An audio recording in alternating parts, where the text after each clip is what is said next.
So you and I have both seen the Guardians of the Galaxy trailer, which prompted, I think, actually both of us, to go and read the comics. Oh, is that right? I didn't realize that I just assumed that you had actually read all the comics already. Nope. I had not. And even though I was aware of the Guardians of the Galaxy, and it was kind of on my list, right? Mm-hmm. But then I saw the trailer and I'm like, okay, time to take it off the list and put it in my hands. Start reading. And I am so glad that I did. Really? We have not talked about this. I'm super excited. Yeah. First of all, for the people listening at home, Guardians of the Galaxy comic book being turned into movie. Old comic book. I think it's important to point that out too. 69 is when the Guardian, but that's not these Guardians of the Galaxy. It's an old IP. Yeah, certainly. It's being super rebooted. Old. Yes, and it's a comic that's now been going on for a little while. It was part of Marvel's. Marvel had a huge, in like somewhere around 2006, I think. Marvel had a huge cosmic storyline that crossed over into everything called Annihilation, and then there was a sequel called Annihilation Conquest, and it was where they trotted out all their cosmic superheroes that you hadn't seen for a while, guys like the Silver Surfer and Galactus and all these guys. And it was not about Earth. It was not an Earth-centric storyline. And out of that kind of fell the new Guardians of the Galaxy, written by a guy named Dan Abnett. And that was a hit and went on for a while. And then it lay fallow for a little while. And now the current series, which is what I assume you're reading, is the one written by Brian Michael Bendis. Yep. And Brian Michael Bendis is one of my favorite writers. I love him. Oh, cool. And so now we have both read Guardians of the Galaxy. Are you caught up to it? Yeah. No, I'm not caught up. I'm books 1 and 2. Okay, books 1 and 2. So you have not yet gotten to the trial of Jean Grey. Nope. That's the next comic. Yes. Okay. Awesome. Yeah. Awesome. Okay. So, because that's super good so far. And I've been reading all new X-Men on purpose. Like I started, here's why. You started another comic just to be in line with that thread. That's Somebody awesome. Posted a link. That's really cool. On Facebook, or it might have been, no, actually it was on Reddit. Posted a link and said, this is why I love the current run of Guardians of the Galaxy. And I have used that image to sell other people on it because now they've seen the trailer. Yep. And there's a comic, and it's the part of the storyline is the trial of Jean Grey. And it's a comic where Groot, the tree, is looking at Jean Grey. There's just a 2-shot with Groot, who's taller than she is, and she's looking up at him, and she's young and beautiful, and he's a tree. And all Groot ever says in the Brian Michael Bendis run of the comic is, I am Groot. Right? But with different inflections. And everybody, everybody on the team understands him as speaking whole coherent sentences. But what we get is, I am Groot. And Rocket Raccoon is like, no, I'm with you, buddy. I thought that she was a mess. You know, he's like, oh, really? Is that what he said? And it's awesome. It's hysterical. It's well done. I love it. It's amazing. Yeah. But here in this cover, Groot is looking at Jean Grey and he says, I am Groot. But Jean Grey is a telepath. So Jean Grey sees this wall of text behind him. That is everything he's thinking. This is what everybody else in the Guardians sees or hears rather when Groot talks that we don't get.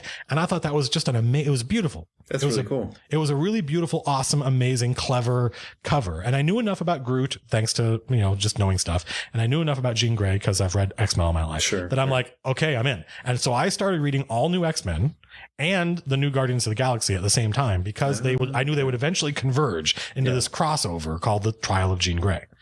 Oh, so now, okay. So how far back in all new X-Men have you gotten? I'm caught up. All new X-Men started it's only on like issue 14 or 15. Oh, okay. Okay, cool. Yeah. Well, thanks. Now, sorry. Add that to my. Well, here's the thing. Like Guardians of the Galaxy, I think, especially Brian Michael Bendis' Guardians of the Galaxy, is super fun. It's accessible. Oh, man, you can see the choices he made because he puts fucking Robert Downey Jr. in there. Yeah, basically. Right? Because he wants he looks you almost like him. Yeah, he does. Yeah, he wants the author wants you to have a connection, and he knows that Iron Man movies have been fucking huge. Mm-hmm. Well, so, it's a huge help to him because now you don't need to characterize him. You just make him look slightly like Robert Downey Jr. Yeah, you don't have to write Iron Man anymore. You can just listen to Robert Downey Jr. Yeah, exactly. Listen to him playing in your head and write down what he says. You're like, oh, okay, that's what it is. But it gives you this super accessible, like everybody on the team, especially Rocket Raccoon. Like all of Tony Stark's incredibly fucking high-tech stuff looks primitive as shit. It's a joke to him. They're like, are you joking? Like, this is the best you guys have? Why do people like Earth? We don't understand. And at the same time, Iron Man is like incredibly impressed by all of Rocket's technology. Oh, yes. Yes. And of course, he Gamora, the deadliest woman in the universe, or actually, I think it's the deadliest woman in the galaxy, who is, she's a single lady, and fucking RDJ hits on her, and everyone on the team is like, don't. And he just can't help himself. And she, being somewhat indiscriminate, is like, okay, yeah, sure. And like 10 minutes later, he's completely fucking wiped out. And she's like, all right, I'm going back to the bar. Which is so awesome. What an amazing scene. It's so awesome. What an amazing scene. Yeah. Yeah. So it's great. It's a lot of fun. I'm having so much fun with it, man. Like the choices, you're right. Like I am Groot. Like just seeing the different inflections that he has and his different expressions. Yes. Like he doesn't need to say more than that. Well, that's Brian Michael Bendis, by the way, because the Guardians of the Galaxy, these characters were in the Dan Abnett run, which is also collected in a couple of trades. And in that, Groot talks like a normal person. Got it. Okay. And Brian Michael Bendis, with no preamble, just said, nope, all he needs to say is, I am Groot, and people get it. It's perfect. Yeah. It's so perfect. And Vin Diesel is going to be playing his voice, which is also perfect. I love it. It's also awesome. He's going to be saying, I am Groot a bunch of times. Yes. No, he'll probably be talking. No, he's going to say, I am Groot a bunch of times. Is that really what he's going to do? Yes. That's amazing. Yes. That's amazing. Yes. I'm And even Vin more Diesel's excited for that movie he was super excited, even knowing that. He was like, it's going to be awesome. That is so cool.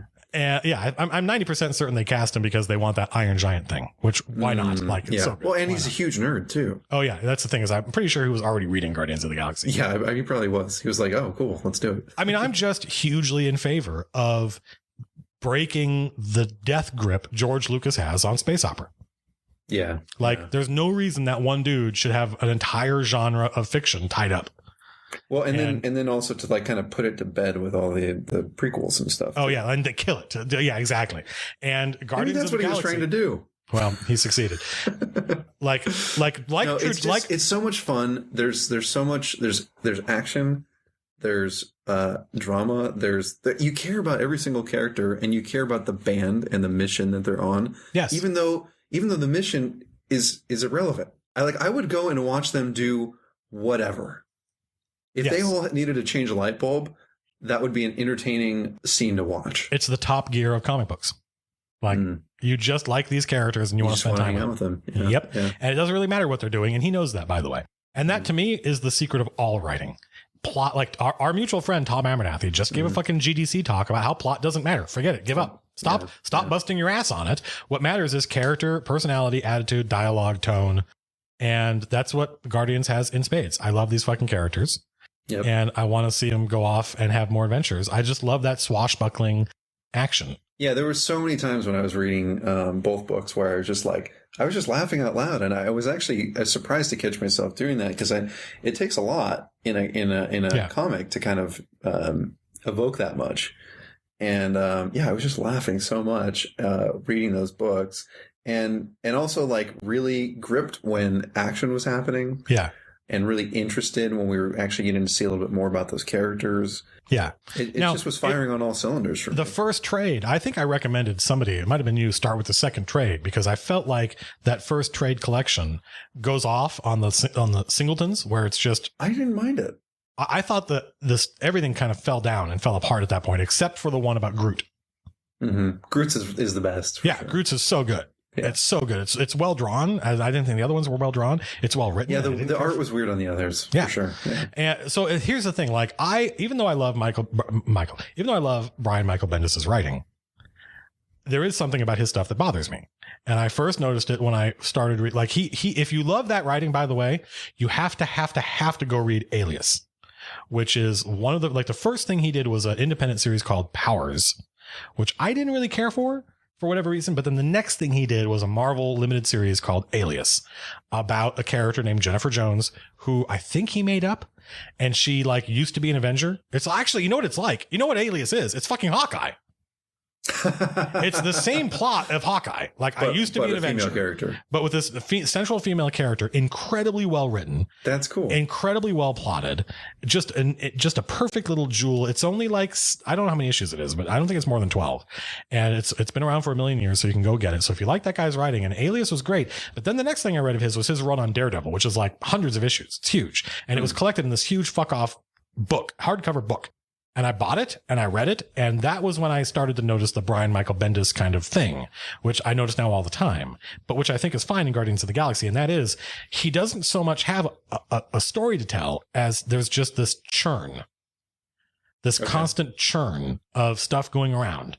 And in any given moment, it's really exciting to be being pulled around by the pot stirrer. Okay, sure. But at the end of the day, you just end up back in the same place and you just keep stirring.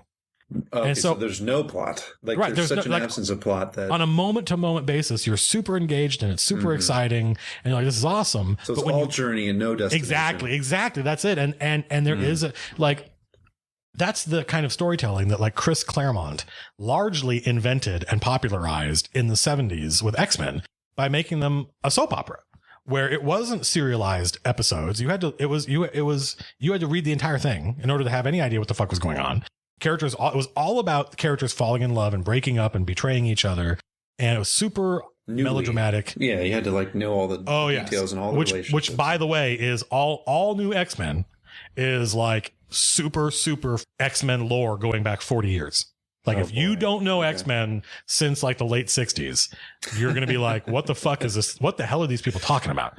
But I do know X-Men going back that far. And so for me, it's super awesome. But at the end of the day, you just feel like, oh, these things never resolve. They just sort of end and move on. And you suddenly find yourself in another storyline with another subplot. And you don't ever remember the last one even being resolved, or now you have a hard time even remembering what the hell was going on. Sure. And that I don't think that's necessarily a problem with Guardians of the Galaxy, because that is perfect for space opera. Yeah, exactly. It's just this constant churn where it never ends, but you're just happy to be along for the ride.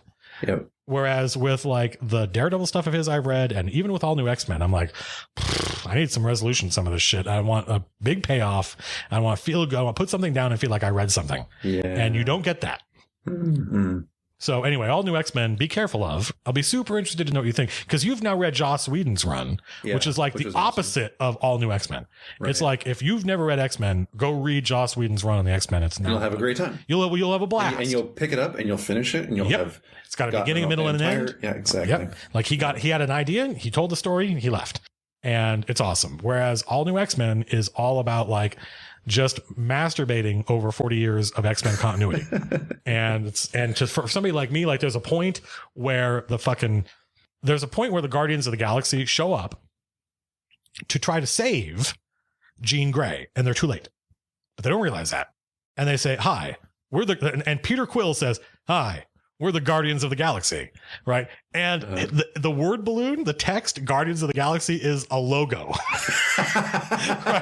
right. So which is hilarious. Awesome. That's so cool. But I was let down. The guy who did that somehow failed in the episode before that to give Corsair. There's a guy, you know who Cyclops is. Yeah. Mm-hmm. Do you know who Cyclops' dad is? What? Cyclops, the X-Men character. Do you know who his father is? No, you don't. No. So Should I well, I do. So Corsair is Cyclops' dad, and they've been estranged since he was a little kid, and he thought he died. He thought his dad died, but his dad didn't die. He went off to go be Han Solo in the galaxy. Right. Okay. And he doesn't call himself like Christopher Summers anymore.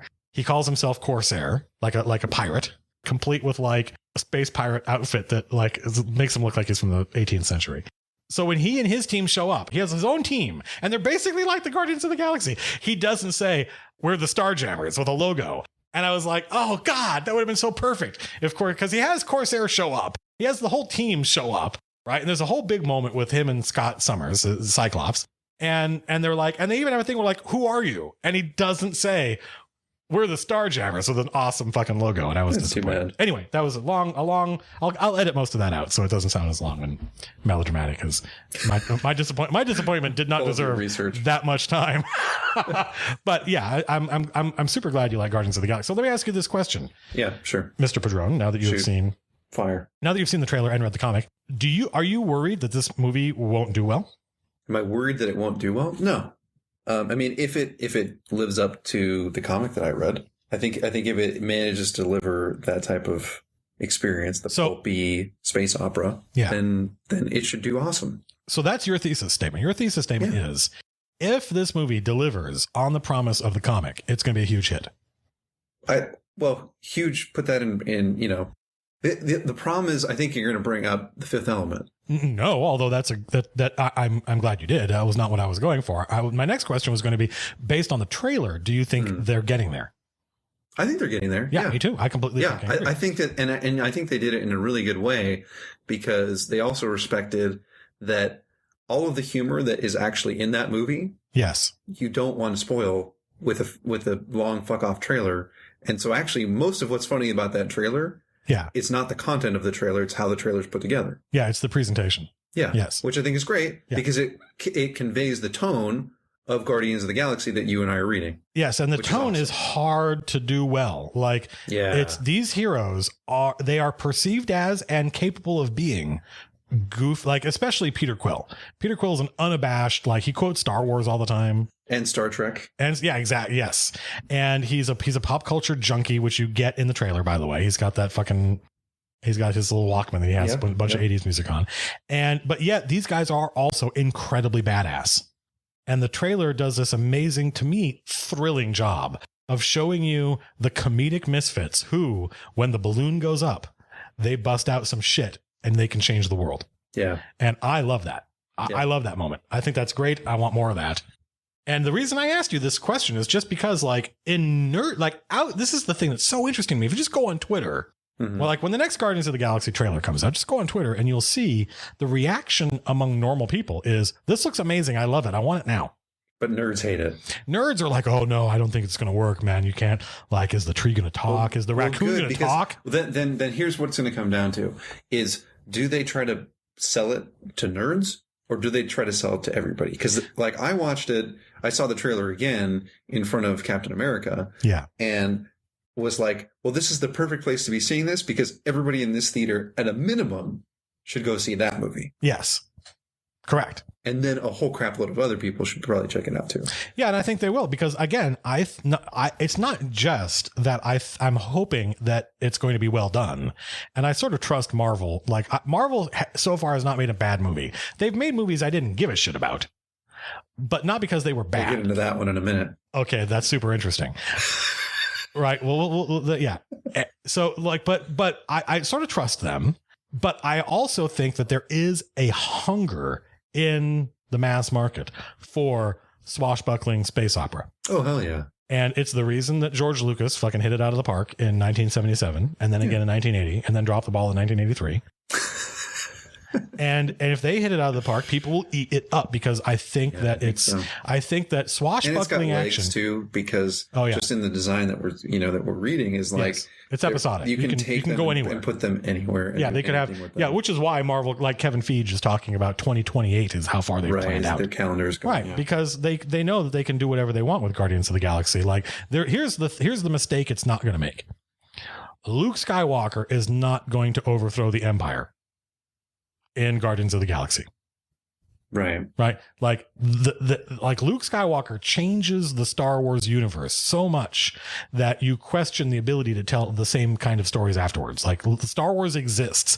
The universe, millions, I know lots of people read the expanded universe stuff, but Star Wars exists so that Luke Skywalker can overthrow the Empire. And once that's done, let's move on. Right. It doesn't need to exist anymore. Exactly. Let's move on. Go watch some other property because there's not like that's it. You're done with Star Wars. You watch a bunch of spin-off things that might come out of it. Yes. But they can never correct. And this is equal the significance of it. It is my core belief, and nothing anybody can say can change my mind. So go ahead and categorize me as a religious zealot in this regard. But it is my core belief that Star Wars is a bad place to set like a role-playing game, which is why they had to go back 10,000 years to do a good one, Knights of the Old Republic. Right. Before there was an empire, right? They had to completely wipe the slate clean. Whereas I think Star Trek is fucking perfect for it because Star Trek is episodic. Yeah. It's little tiny, it's exactly like gaming is. Here's a little challenge, a little story, a quest. You solve it, you move on to the next one. It's not Lord of the Rings. Lord of the Rings, they throw the ring in. That's it. We're done. Let's go to some other movie. Yeah. Right. Whereas Guardians, there is a button though. There is a button, I think, in Guardians. It's like when he confronts his dad or whatever. Yes. But you can put that at episode 10, or you could put it at episode 1000. Plus, I don't think that Peter Quill resolving his issues with his father means that the series that there aren't still, exactly, that there aren't still things going on in the universe. I mean, I think you could have a Guardians of the Galaxy that doesn't have Peter Quill in it. Like, who knows? They're the Guardians of the Galaxy, man. Well, and the cast of Guardians in the comic is different than the cast, or the team makeup, I guess, is different than in the film. Is it? Is it? I think it is. I don't think so. Well, Iron Man's not there. No, but he's not a member of the Guardians. Like, he's hanging out with them. Sure. But he's not one of them. He's gonna fuck off at some point, we understand. I don't know. Yeah. Yeah, he does. Doesn't he? He's already fucked off. I think he has. Yeah. Yeah. So yeah, he was just an excuse for a larger audience to get engaged with the thing, and it worked great. We needed that point of view character. We got it, and now we don't need it anymore. Right. So it's good on its own. Yeah. So I'm looking at the frame right now, which is like one of the first panels in it's the first panel in the second book, and it's just them toasting to Groot. and Groot just looks pleased as punch, and he just says, "I am Groot." And it's just like moments like that when I'm going through this book, and I'm just like, this is amazing. And my wife loved Rocket Raccoon, just bouncing around telling people that he murdered them. Blam! Murdered you. He's got a catchphrase, and they talk about how and he talks about it. Yeah, it's my thing. It's my catchphrase. Yeah, like, so stop good. trying to make it's that so work. good. It's not it is so much fun. And actually, it's funny because like, sort of the ebb and flow of comics and how I got really reintroduced to them, I guess this past year was really most of it. Yeah. And getting to do so with something like Lock and Key, which was basically just wrapping up. And then the contrast of now, doing stuff that's recent and like currently in the works. It's so frustrating because like I want to be able to just binge on this stuff and like and have more adventures with these guys, dude. Saga is another one. Didn't Saga? It's on hold now. Is it on hold? I don't know. I think I've just bought the third trade, so I haven't actually. The end of that third trade, they let you know they're going on a break. Oh, interesting. Okay. Yeah. Actually, just to touch on Saga for a second, actually, we're talking about the journey versus the destination. And even though there was only 2 episodes in the trade that I hadn't, or two episodes, that's fine. That's fine. Yeah. Two issues that in there that I hadn't actually been caught up on. It's such a good balance of both. Oh yeah, like shit happens at the end of Saga. Like, and shit you're like, is going to happen, and shit happens, episode to episode. Yeah, Brian K. Vaughan. But this is like, I think that I could break down writing into certain subdisciplines, and I'm capable of identifying in myself what I'm good at and what I'm bad at. Brian K. Vaughan is great at plot. The dude is a good plotter. But he builds character too, though. Oh yeah, don't get me wrong. A ton of empathy for these characters, and I want to see them dialogue. Like Brian K. Vaughan is, as far as I'm concerned, he's doing it all. Like he's got the writing, he's got the banter and the character writing down the. He's great at dialogue. He's great at tone. I think it's got a really unique tone, which would be hard to pull off. Like the presence of fucking Prince Robot with the TV head. Like holy crap, with gay porn on it. Yes. Another interesting imagery. There's also that whole thing it's unique, and we haven't seen it before, and it's more space opera, by the way. Yeah, right? Lots of different kinds of aliens and hopping planets and stuff like that. So it's a great time to be a fan of. Tighter group, but still. Yeah, exactly. Well, it's a nice spin on it. It's like, hey, if I'm already reading Guardians of the Galaxy, why should I read Saga? Well, here's the answer, right? Saga is not about a ragtag group of fugitives like Star Wars was. It's about a family. It's about a husband and wife and their daughter. And it's about the sacrifices you make in building a family. And one of my favorite parts of Saga was when you meet in the flashback, the girl before she has met the man that she's going to marry. And we have only known her as this tough as nails, do what it takes, kind of almost like a mercenary. Yeah, and she's a soldier. And she's literally a soldier. Yeah. Whereas he is a kind of gadfly, fly-by-night, head in the clouds dreamer, which is one of the things she loves about him, and one of the reasons that she's willing to go off and do all this stuff. But what you don't realize is that this whole thing with her attitude that we've known all this time, is out of necessity because of their predicament. And that when she survive. Yeah, exactly. And not long ago, she was also a dreamer and also had her head in the clouds. And when she was just a guard on like a fucking prison planet, she was reading romance novels and gushing about them with her girlfriend and being frustrated that not everyone saw how brilliant this pulp writer was. Right. And it's this great human moment where you realize, oh, wow, these characters actually have a lot of depth. And the person you see the woman that he fell in love with. Right. As opposed to this kind of like tough, really tough, like the people that they need to be now. Yeah. Are not the people they were. With. Yes, exactly. Yeah. Yes. And it's fantastic because like, and I love the way they are in love together.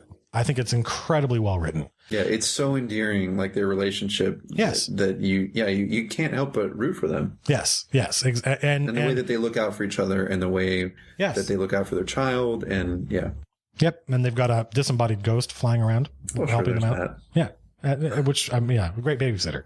So I mean, I think I love Saga. I love Guardians of the Galaxy. It's a great time to be reading comics. And this being apparently our comic book segment, are you reading Trillium?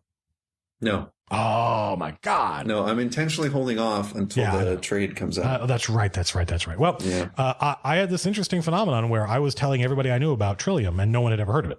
I would tell people about it and they would scurry off and look it up and then come back and say, oh, that's Jeff Lemire. And I'm like, I have no idea what that is. So like, if you're listening, Jeff Lemire, you should know that you have like two careers basically where people are following you because you write stuff like Trillium and because you write stuff like Animal Man and Underwater Welder, and that like he's got whole fan bases that are completely unaware that the other fan base exists.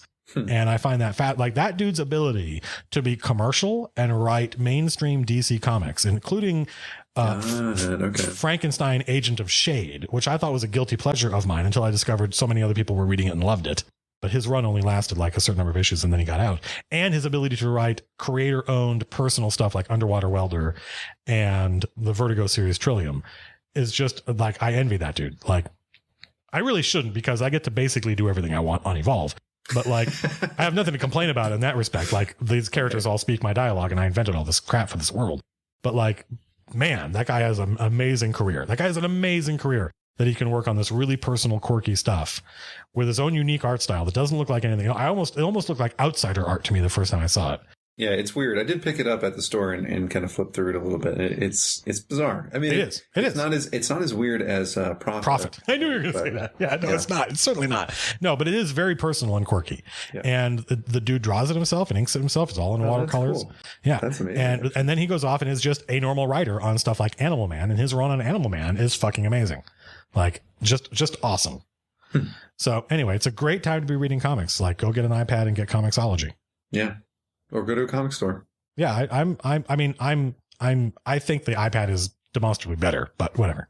Yeah. It's so weird that you went the other way. The reason I got into comics was because of the iPad and just of how easy accessibility. It made it. Yeah. And now I've gone full circle and I'm actually buying the trades and all that stuff. So, yeah, there's certainly something to be said for having I'm at we're at the point now where a friend of mine made a great example, and it might have been our mutual friend, Jeff Chandler, who said, if you were a candle maker in the 13th century, you were in the illumination business. There are still candle makers, but now they're in the candle making business, right? You buy candles now because you want a candle. Not because you want to light, not because you need to light something. And I know a lot of people who still think that books are this business, but I don't think they are. I think it's like illumination versus buying a candle. Whereas the books I have now, I have because I want to show people I have this book. Right. I want people to know I love Dune. So I have a first edition copy of Dune. And when people see it, they're like, holy crap, that's amazing. I love Lord of the Rings. So I've got the 50th anniversary edition of Lord of the Rings where it's all bound in black leather and each book is called out so there's like 6 books instead of 3 and it looks amazing. Right. You are if buying trades is that same thing. Or for me, it's like this series isn't just good and I didn't just love it. It's important to me. I want people to come to my house that see my library to see that this is part of my makeup. The actual content on an iPad. Correct. That experience you can't have on the iPad. But that being said, apart from that, Comixology is the way to fucking go, I think. Oh yeah, Comixology is great. I love awesome. Comixology. Yeah. And actually, the thing that's super freaking cool about Guardians is there's a little code at the bottom of it, and I get both. Yes, which is awesome. Yes. So I buy the trade. I get to go and I get to talk to the guys at the comic store. I get to have it and hold it and put it on my bookshelf, and then I get to watch it or read it on my iPad. And what is your complete experience? Yeah, it's the best of both worlds. Yeah. What is your experience of going to a comic store? It's funny because in order to find Guardians, so I got on my bike. Sometimes I go on a long bike ride on the weekends, and I went to the closest comic store and proceeded to go to 3 other comic stores miles away. Just like ended up just riding all day basically. And you could do that because you had an iPhone with you, and so you would on the iPhone be like, "Where's?" No, actually, I knew where roughly where they were. Like I know where kind of the comic spots are around here, but yeah, like it took me until the 4th place to actually find the books. And I don't know, the experience it's first of all really different depending on which shop you go to. Like two of the places that that are nearby and that are decent, like they're multi-hobby shops. You know, it's like they sell games, Magic, and there's board games, and there's other stuff and toys and things. Yeah. And so those don't really feel like a super curated experience. They just feel like it's the opposite of curated experience. It's come out to be nerds and stuff, and then subsequently it's a nerd the selection that they have is not super great. Right. And then there's one place which is like right next to Sony Studios, which is like, I think that it's frequented. It's called Comics Inc. And I think that place is actually frequented by comic writers and by film people and studio people, right? People who like, it's just their go-to place. And then finally I went to this new place, which actually just opened a month ago, called Pulp. Oh, cool. Here in LA, which is also Culver City-ish. And that kind of store, by the way, like a game store that also has comics and stuff like that. In the rare times when I think about retiring, because basically what I do, why would you ever retire? But when I do think about retiring, I think about that being my retirement. It's just running and actually curating the content. Yeah. And saying like because that being, I mean, I can tell you that like if a game store can be a very profitable business and it's not complex at all. The secret is you have to stock what people play, which means you need to stock Warhammer and Yu-Gi-Oh! And Magic and Pokemon. And when people come in, you have to be willing at the drop of a hat to show them how to play those games and sell them on those games. And I don't want to do that. So I wonder if I couldn't do a more like, well, it's interesting because you asked me about the experience of those comic places. Yeah. And the hobby shops are kind of get in and get out. And then the comic places are places where there's always someone standing there 24 hours a day. Like if they're open, there's somebody there having a conversation with the people that are working there. And those are cool places. One of the things that was interesting at the place where I picked up Guardians was that they had a bookshelf with books on them, with novels on them. Oh, and they were trying to experiment to see if they could actually get people to pick up these novels that were related and or inspired and somehow, connected. They were curating an experience. Novels. Yeah. They're trying to curate that experience. Yeah. I don't know if it'll be there in a month or if it'll have any success with that model, but it's an interesting take. Yeah. I think that I would like to think that if I can't stock every comic, I'm only going to stock some. If I could, could you maybe you went to one of these stores? Could you have a store that's like, we don't have everything, we just have stuff that I think is good, and if I have good enough taste, then I'll have an audience of people that come in and just can be like, I'll be like, you know what, I'm going to stock The Black Company because it's a great book and I think people like it. I don't think I don't think I've been to a place like that, because at the very minimum, the places are going to stock what's current. Yeah. Like issues, and they're going to stock the big tentpole stuff, and then they're also going to have like collected, like, larger. Well, I guess you could probably do both. You could be like, it's the guy behind the counter who's the curator, and the fact that he also needs to be stocking whatever's popular doesn't stop it from being a place where you can go and say, hey, I like this, that, and the other thing. Like I quite miss the mom and pop video stores that existed before Blockbuster. That was awesome. Yes. Those were awesome. I remember my local dude would constantly recommend stuff. He was an amazing curator. Yes. And like we would go in there, like I would go in there with a friend or something when we were like teenagers or whatever, and we'd like walk out with some obscure shit that would blow our minds. Yeah. And he didn't from? recommend that to you because he loved it. He recommended it to you because it was in that intersection of stuff that he knew was good and that he knew you'd like. Yep. And so he's like, you should check this out. I know. I had that same experience at video stores. Like I often. It actually made it pretty awesome because you'd go into the video store and you wouldn't have to think about it. No, exactly. Like, and you would get that, like, one of the things that we've lost, and it was good, but the nature of the world is that you lose good shit all the time. The good news is there's always new good shit. So, okay, that's awesome. I'm happy that's true. But I miss that experience of discovering shit that just ends up in front of you. We don't have that culture anymore.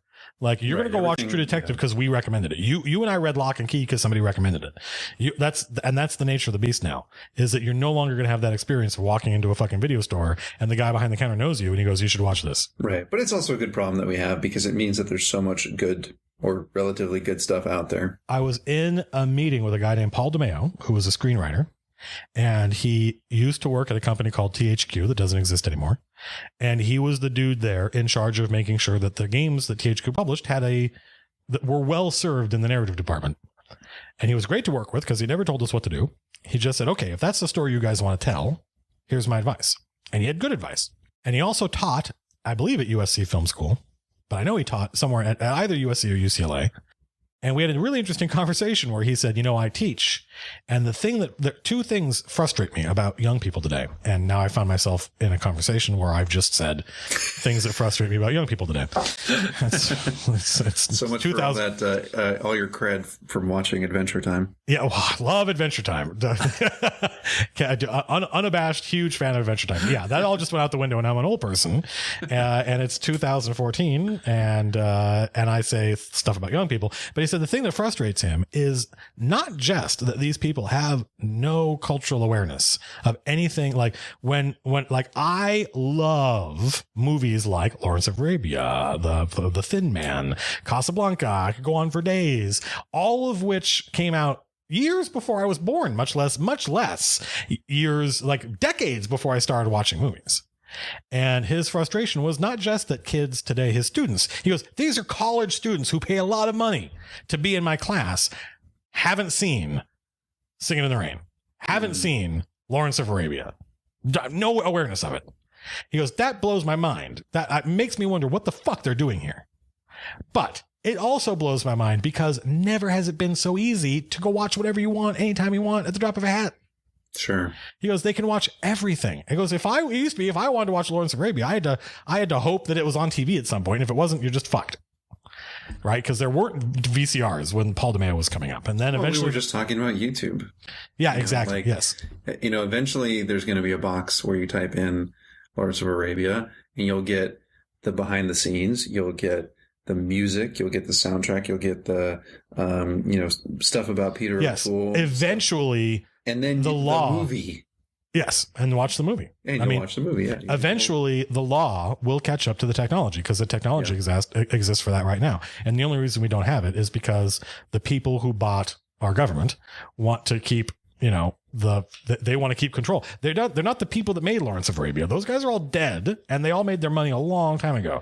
They're the people who have bought the rights. They bought the company that owned the rights to it. And they just want to extract as much money as possible from those rights. And they see and the other thing, I had this conversation with a friend of mine at work. It's not even about money. It's not about money to these people. It's about control. They want to keep control, even at the expense of making ridiculous amounts of money off of the rights to these things. And that's the thing that fucking frustrates me is that they could make it very easy for people to watch. But that's the thing is you can already go on fucking BitTorrent and just watch any movie that's ever been released. The problem I find is that the reason Paul DeMeo's students have that experience is not because they're dumb or young or clueless or naive. It's because they, unlike him and unlike me, they are growing up in an era of infinite choice. And in that, an instant everything. And in that environment, what you need is curators. You need people that you can trust who know you and who have taste and can marry those two things. Like my good friend, Robert Georgevich, who is one of the few people who can recommend stuff to me because he actually thinks about what does Matt like. He doesn't just go, I like this, you should watch it. which is what 99% of recommendations are. Yeah. What most people do is, I like this, therefore you should watch it. They don't take the time to think, what type of stuff does David like? And so I'll recommend stuff at work. Like I recommended Saga to my friend Scott Flanders. Hey, Scott, if you're listening. And I knew when I recommended it.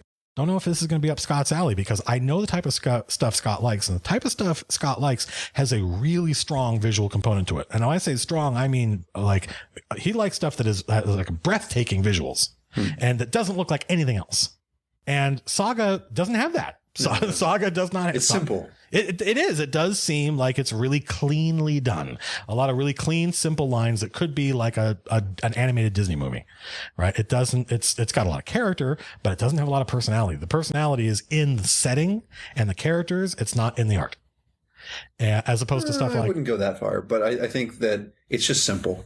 Like it's just, there's not a lot of depth to it in the way that like Top 10, you can stare at a panel of that for days. For a long time. But like compared to someone like Mike Mignola, like you look at Mike Mignola and you're like, that's his work. That guy has a unique style and he busted his ass developing that style. And whereas when I look at this stuff in Saga, Staples. Yeah. If you understand, like I like it. Yeah. I think it's well done, but it doesn't strike me. And so I'm aware of what my friends, I think I am. I'm aware of what like my friend and boss, Phil Robb, when we first met, and he was like, he goes, this worries me that you don't like Walking Dead and you don't like Game of Thrones, because they were two of his favorite things. And he's like, what do you like? And as I got to know him very early on in our friendship, I said, you should go read the Black Company series by Glenn Cook, fantasy novels. And it was like 3 years later that I think I bought them. I think I gave it to him as a gift, or he bought it on Kindle or something, and he fucking devoured it. He loved it. And I was like, aha, I knew it. I was right. I knew it. And that's the thing is paying it, like people, now that we have infinite choice, what you need in your life is somebody who knows you and pays attention to you and says, you will like this. And I think even though the best efforts are pretty good at times with algorithmic recommendation, right? It's just never going to be the same. Like there's no algorithm in the world that would have told me to go see Lawrence of Arabia. Not based on your viewing habits, because that stuff doesn't exist anymore. There's nothing like it anymore. That it has. Yeah. Yes. And I'll tell you that like YouTube, I'm finding is way better than like Amazon.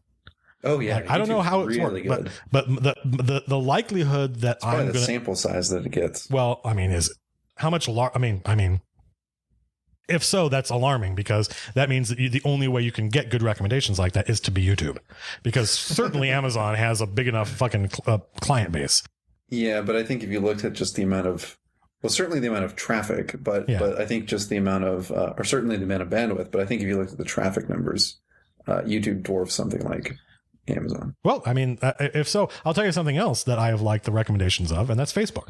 Facebook has their new thing. That's true. And when I look now at the trending articles, they are almost really relevant. Always stuff I'm interested in. Yeah. And I've gotten to the point now when I see something trending that I'm not interested in, I know which of my friends were the ones who were looking at that. It's like, oh yeah, my libertarian friends got this on here. Right. That's the only reason I'm seeing this. I blame you.